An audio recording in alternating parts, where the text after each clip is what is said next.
Koty Kolter. You are a local rapper, and we were throwing around some of the names of people that we like, and you figured that we're kind of caught in the past right now with the rap you game. guys are like early 2000s. It sounds like you guys said. What did you say, Chaclair? Yeah. And yeah, there's a lot newer rappers. Yeah, like Kendrick Lamar, Post Malone's another one. Russ. Those are kind of people that I listen to. You guys should check them out for sure. I'm just promoting myself and promoting other rappers. That's okay. We want to talk about you. We want to talk about your career. I think you have an interesting story that probably some people would be very inspired with. Certainly, I was when I was reading it. There was a great article done by Todd Van Donk of Mike Wartha. Check it out, mikewartha.com. It was a profile on you.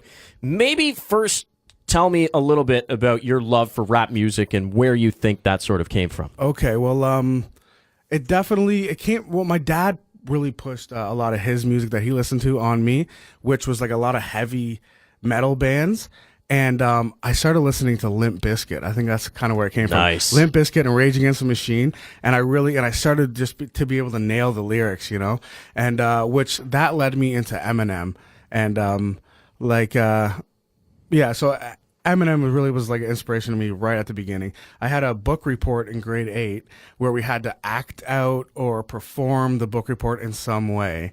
So I convinced my friend who was doing the report with me, Tanner Graham, that we should perform a rap, that we should do it in a rap. So I took Eminem's Cleaning Out My Closet, remix it into like this rap book report, and after I did it, like I loved performing it. And then after I did it, like the whole class, even like the girls that didn't talk to me, like the whole class, including my teacher, was like, "Oh, that was amazing. You have a talent." And I think I just held on to that.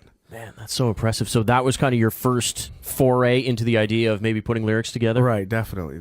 Oh, man. Eminem, yeah. Well, for anyone our age, too, Eminem, I mean, that was huge. And not just because you're a white male, but because of the music he was able to bring. It was interesting. We were kind of talking off air if just the state of rap music itself. I know you threw out some names there, but right. It seems to me, and this could be way off base, when I was going into high school, so you're looking at 2002, 2003, I mean, everybody listened to rap music. Like, that was around the time Eminem was big, Dr. Dre was big. It seemed like everybody listened to rap music. And then more and more, the grade 9s and 10s who kind of came in, started going the country vibe a little bit more. I'm curious what you think the state of rap music is in terms of its broad appeal to people today. Oh, now it's definitely, it's mainstream, like beyond mainstream. Like my mom listens to rap music, and my mom took my DMX CD from my room and forbid me to listen to rap at one point in time. So like, but now she's singing rap music in her car when she's driving to work. She's like, everybody listens to it. Everybody, like even the people that you said like kind of drifted off the country, they still know every rap lyric to the new Kendrick Lamar song, you know, like everybody listens to rap. And, which I think is the best time right now to, you know, if you're doing music that's rap music, it's probably the best time to get your stuff out there because everybody's listening. Every ear is listening. There's not a lot of people that'll turn you down and be like, oh, that's rap. I don't really like rap. 10 years ago, it was kind of more like that, you know? We're chatting with Koty Kolter. You can check him out. He's all over social media. He is a Peterborough rapper here on the regulars. Jordan Mercier alongside Colin Teskey. And Koty, when you look at your career, you're really embracing things locally. When you go out to local shows and stuff now, what are you seeing in terms of people embracing your music and people following your music? Yeah, well, I've always tried to keep it local. And I notice there's other local rappers, believe it or not. And a lot of them will, like in their bios on social media, will say they're from Toronto or like, I'm a Toronto rapper because they're like, well, that's a big city. That's what people will know. But I have made it a point since day one to represent Peterborough. I always say Peterborough in my songs. I always talk about Peterborough. Like my biggest thing was like, I performed at Delcray Park in May. And that was like, for me, that was like making it to me because I'm from Peterborough and Delcray Park is like the biggest stage, the biggest venue. And I think no matter how big I get, no matter how famous I get, Peterborough is where I grew up. That's my hometown.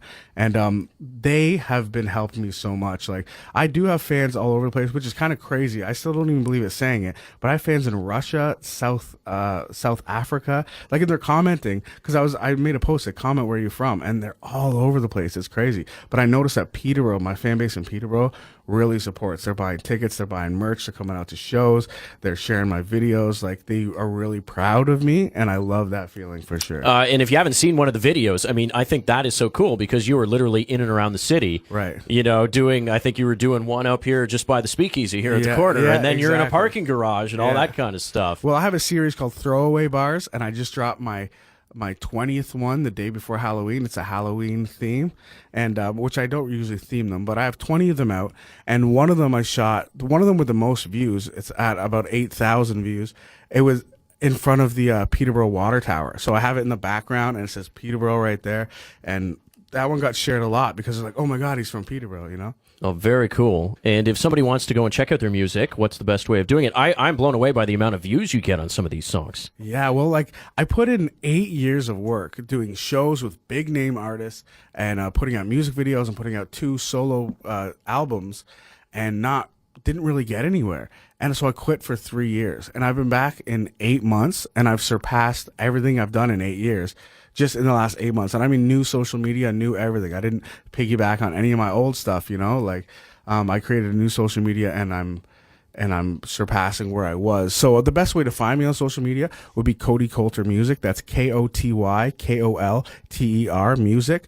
On YouTube, it's youtube.com/Koty Kolter Music. Facebook, it's facebook.com/Koty Kolter Music. And I drop a video every week on Facebook and every week on YouTube. You have a very interesting story that I want to get into. You got a moment just to hang out there? Oh, definitely. Okay, cool. I want to get into this story a little bit more in depth. You were somebody who had behavioral issues. You were somebody who got in trouble with the law, and you're somebody who was able to correct himself, and I want to know what it's like being a father and all that good stuff. We're going to get to that next. With local rapper Koty Kolter, I'll play some bits too. Play a chunk of his music because I really think the people will be feeling it out there. Don't go anywhere. The Regulars, hour number 1 in the books. We will get to a little bit more in the way of sports talk coming up after into probably around 11:20. We'll give our picks for the World Series. We'll talk a little bit about the Buffalo Bills, and we will answer your emails. Don't go anywhere. More with Koty Kolter coming up on the Regulars. Talk Sports Radio, Extra 90.5. This is the best of the Regulars with Jordan and Colin on Talk Sports Radio, Extra 90.5. Chop, chop, I'm coming out on top. These people wanna see me fail, wanna see me flop, so I call them chop, chop. I'm coming for your spot, cause everything I do, you know I do it. Chop, chop, yeah, I do it. Chop, chop, I'm coming out on top. These people wanna see me fail, wanna see me flop. Yeah, welcome into hour number 2 of the Regulars. I feel like we're perhaps more cool on a day like today, Colin. We are chatting with local rapper Koty Kolter. What is Chop Chop? Chop Chop, that's a motivational song about going and getting it and achieving your dreams. And I put it out. It was like one of the first ones I wrote on the new project. And I put it out because a lot of people talk, including myself, about what I could do or plans that I have in the future, or wouldn't it be awesome if we did this, or if this happened. And I realized you just gotta do it. You just have to do it. Like, you can't procrastinate. I'm a big procrastinator when it comes to anything. And and in the song I talk about it, like, you can't procrastinate things. You have to go out there, chop chop, go and get it, go out there and achieve your dreams. And that's what I try to do every single day. I don't say no to a lot of things. I don't turn down a lot of things. I'm always trying to meet new people, get out there, write new music, perform anywhere and everywhere, whether it's a pizza shop or a sold out venue. Like, I'm there, I'm performing, and I do the same performance at a pizza shop that I do at a sold out venue, you know? Koty Kolter, he is 29 years old. He's a local rapper here in Peterborough. He's got some great stuff, thousands of views on YouTube and his channel and social media and all that kind of stuff. But he has a very interesting backstory. And one of the tidbits that I read in the article that was done by our man Todd Van Donk that jumped out at me, and would probably jump out at anybody, is you were in trouble with the law and you were arrested at 12. What was the scenario there that led to you getting behind bars at the age of 12? Well, it was just more like I was hanging out with the wrong people and, trying to be accepted. And, I was 12 years old. I was, stealing things out of cars and breaking into people's garages and just things that I really shouldn't have been doing. But in the circle that I was in, I was the cool kid. And I'm realizing that a lot of mistakes that I made when I was younger are really came back to bite me. But I'm just doing my best to turn it around and make the best of it. You referenced a relationship with your father and how he was pushing his music on you. You've referenced your mother as well. What was the relationship? What was the dynamic there that kind of led you astray, or was there one? Well, my dad, he was a weekend dad. I saw him on the weekends, but as I got to like 14, 15, I would like stop going there on the weekends because I'm like, I'm not a kid anymore, Dad. You don't need to take me to the beach or to McDonald's play place, like. That ball pit was pretty fun though back in the day, wasn't it? It was. Well, I got two younger brothers, you know what I mean? So once I started to like stray from that path, I strayed even from my own family, like I have two younger brothers, 26 years old, 24 years old. They've never been arrested before, never been suspended, never even had a detention. You know what I mean? Which is weird because like I was like the total opposite. And my mom, she was always around, but I just didn't listen to her. She was right about everything, but I just didn't listen to her. And like she had 6 kids because she remarried after my father, and he had 2 kids, and my mom had another one with him. So there were 6 of us all together.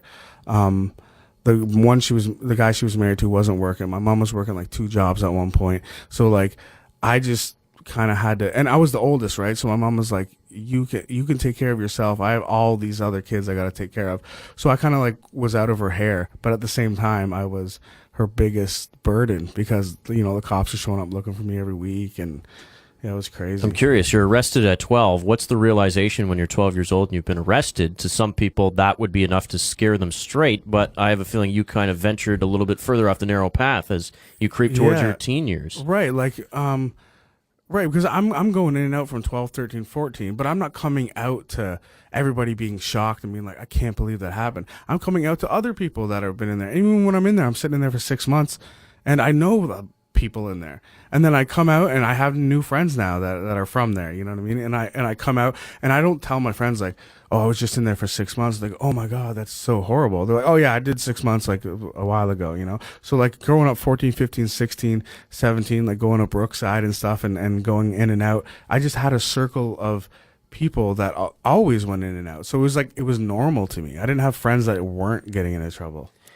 And again, correct me if I'm wrong here, but did some of that play into the idea of wanting to go into rap music? And did you think like, hey, all of these rap guys that are successful are talking about drugs and money and prostitutes and all that kind of stuff? Yeah, that's exactly what it was. Is that I love music and I identify with music.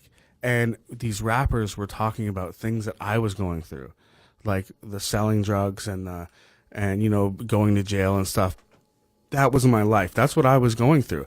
And these guys understood. So my mom didn't understand. My teachers didn't understand. Nobody understood. But these rappers did. And that's why I feel like I was like raised by rap music in my adolescent.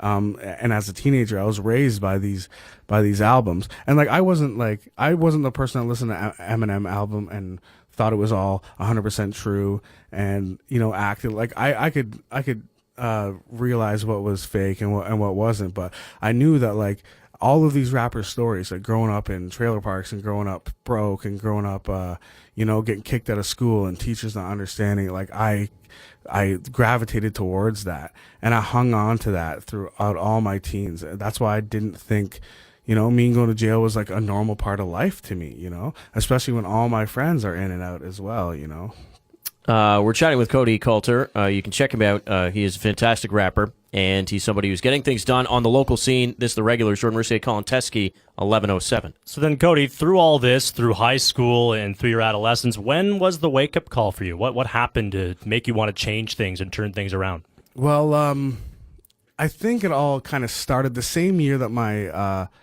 son was born. My father passed away. And it was really terrifying for me, I guess. I was with him. I was hanging out with him. We showed up at my cousin's house. He started breathing all weird. He was going pale. He like kind of collapsed. I called the ambulance. They came there. They tried to revive him. And I guess he had a massive heart attack and died right there. And it was kind of, that actually was my downward spiral, which led to so after that happened, I drank a lot. And like we were saying like I was saying to you guys off air, I've never been into drugs. I've never done any drugs, but drinking was really like, I had anxiety and that would get rid of the anxiety. And that kind of my dad passing away kind of triggered the drinking, but also it lit a fire in me that I can't waste my life and I have to do something else.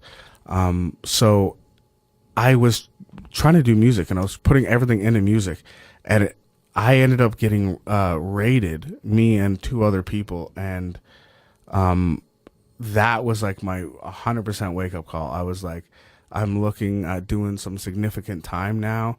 I'm a lot older. I was like 25 or 26 at the time, and I was like, I need to like turn myself around and change who I am, you know? And that's exactly kind of what happened, because I understand the judge had some very nice words for you when all of that kind of stuff started to wrap up. After I got rated and stuff, I'm like, I got to change who I am. So I started actually doing Muay Thai and Jiu-Jitsu. Nice. I started a company called Heroes for Hire, and it was me and my younger brother, and we pretty much did superhero themed parties for kids, but we did a lot of fundraisers. That's what we got asked to be in the parade. We got, we did the walk for ovarian cancer. We did all sorts of fundraisers. And, I was in the paper because of that, and my name was in the paper.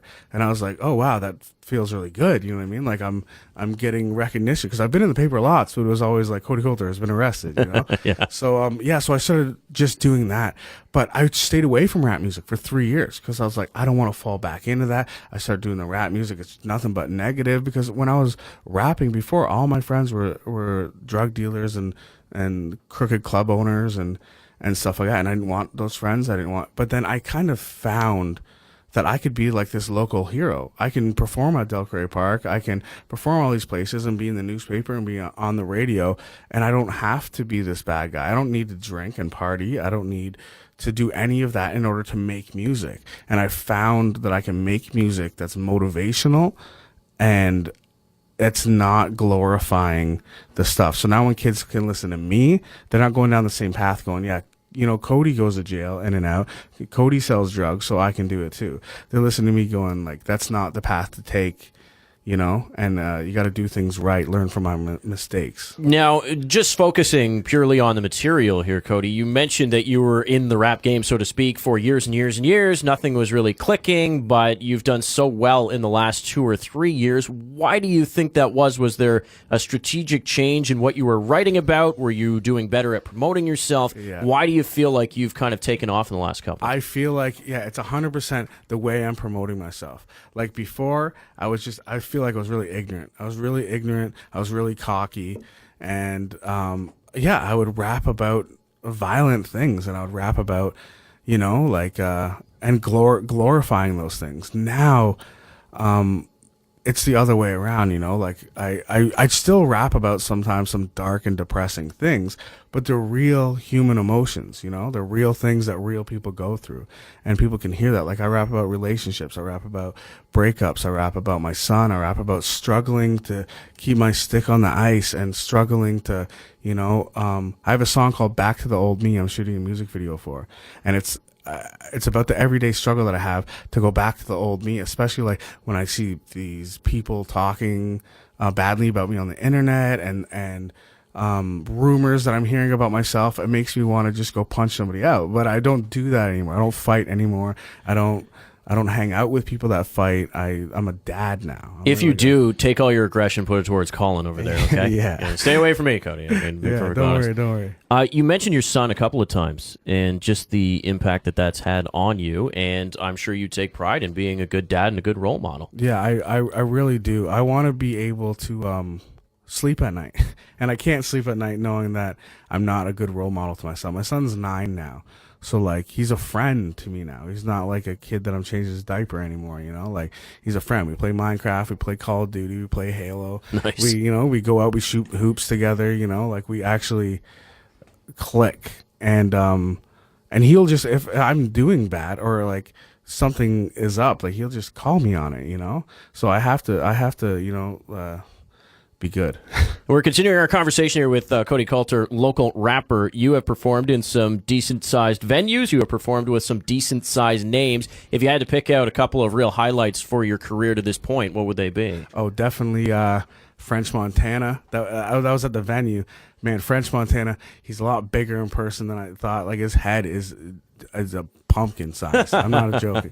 But, yeah, man, that was because I'm a huge fan of French Montana. That was really amazing for me. Man, Jadakiss, Styles P, like the whole Lox, Chic, Luch, and also Redman, Method Man, Wu-Tang. Like I'm talking Ghostface Killer. He was cool. I got to meet him. Got to shake his hand. Got a picture with him and stuff. Yeah, it was really fun for me. Like back when I was drinking and partying and stuff, it was really fun for me because I got to meet all these guys and stuff. Now it's weird when I do a show. I go in there, I mingle with the fans, sign some autographs, take some pictures. I do my set. I kind of hang out a little bit more, and then I'm out and I order pizza and I'm watching Netflix at home. You know, like That sounds like we could be friends, Koty. I got to be honest. Seems like, all right, I'll get you out of here on this one, and then we'll play another snippet from one of your songs, and I'll give you an opportunity to kind of reinforce how people can listen to your music. Awesome. Give me 5 names of rappers who you feel are like the creme de la creme. Like even go back in the day. Like who? Okay. If I wanted to get into top rap 5 music, dead or alive? Absolutely. Top Okay. 5 dead or alive. If I want to get into rap music, and if somebody out there wants to get into rap music, these are the 5 that you probably have to listen to. Okay, so I'm gonna give you 2 OGs, 2 like original like people who are like goats, the greatest of all time. I'm gonna give you 2 newer guys, and I'm gonna give you 1 local guy. Okay. Okay. I like it. So, the 2 older guys from way back, Eminem has to be in there. Eminem, he is the greatest of all time. Like, I'm not a fan of him now per se, but back in the day, man, like when he was like putting out the Slim Shady EP and Slim Shady LP, like he changed the game for everybody. So definitely Eminem. Another old one, I want to say Tupac, just because he was more than a rapper, man. He was starting a revolution, you know, like he was starting a movement. So yeah, when it comes to like rap skill, when it comes to like, okay, I'll do Tupac, Eminem for Okay. for Those are the OGs? yeah, the OGs, the originals. Will So- Smith and the Fresh Prince? Oh, I'm a huge fan of Will Smith. I swear to God, I got the Big Willie style album. Nice. Yeah, I'll probably get a Will Smith tattoo at some point. When it comes to the new ones, Russ is this new guy. He's super cocky, so a lot of people kind of don't like him personally, but man, the guy makes music. It's RUSS. I don't know why I keep plugging other rappers. I always do it, but yeah, this guy's great, man. He's like 4'11". He's just a little guy, but man, he sings, he raps. He's like Drake, but like more real. You know what I mean? And so he's someone who I'm listening to right now, and he's like kind of like a singer. But my next one I'm gonna name is also kind of like a singer, Post Malone. Post Malone is he's this funny looking white guy. He's got gold teeth. He's got braids in his hair. His big song is called White Iverson. But like the guy has so much soul in his music. Everything that he drops is like, but he's more of a singer, I would say. But it's still hip hop, right? Like hip hop has evolved so much from like the boom bap back in the 80s to what it is now. Now it's kind of like you have to have melody. You can't just spit out some rhymes. And a local guy you got to watch out for is a guy named Escapade. I've been working with him for years. 10 years ago we had a little rap clique called the Sick Click. He's got some major talent, man. Like every time I listen to him, I don't know how he can come up with some of the punchlines that he comes up with. But yeah, he's a good local cat. I try to work with him whenever I can, and he actually shot my Chop Chop music video. Ah, Yeah. very nice. I saw the part of that video was shot in Home Depot or Home Hardware. You're sitting there with like an axe. yeah, exactly, yeah. Well, I was like, we need some axes. I couldn't get my hands on an axe or a saw or anything. And then I was like, you know what? Let's just go right to Home Depot and shoot. We got some funny looks that day, but it was worth it. Koty, you used to be connected, man. Now you can't get your hands on an axe. I mean, what's I know, going on it's here? crazy. It's crazy. Once again, if people want to follow along with your music, how can they check it out? So you got to check me on YouTube. That's KOTY KOLTER. That's my name on YouTube. If you go to youtube.com/Koty Kolter Music and facebook.com/Koty Kolter Music, I'm uploading new music and new videos every single week. So make sure you watch out for that. While you have, I know you're extremely busy schedule, but Colin and I were talking, and we want to give you a project to come up with a pretty kick-ass rhyme that we can play off the top of the show. Okay. That would be Yeah. kind of fun, right? Yeah, Maybe I we'll would get into love some to of do those that. details. Yeah, I would love that. Because we'd love to rep the brand. Koty, thank you so much for coming in today. Really appreciate it. And thank you for kind of telling your story. I know there's a lot of people out there who are probably inspired by it. Yeah, thank you so much. Thanks for having me, guys.